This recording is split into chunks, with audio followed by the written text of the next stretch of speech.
مولود برج الأسد، مولود برج الأسد عنده سنة جيدة جدا. التحسن غالب سببه سفر أو تغيير بمكان الإقامة أو تغيير بحالته الاجتماعية، وهو إذا بارتباط أو بولد جديد. وفي تقدم مهني، السنة عنده تقدم مهني، لكن بالغالب ليس كبداية جديدة. التقدم المهني كاستمرار لما سبق، إلا إذا كان ما فيه، يعني ما عنده شغل، فهي رح تكون سنة عمل جديد.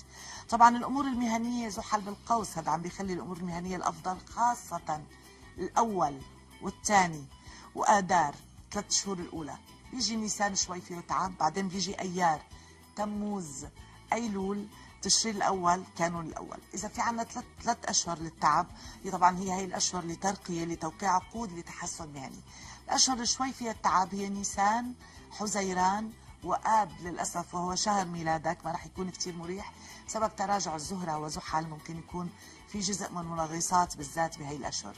بس الأمور المالية الأفضل مصدرها بالغالب غرباء.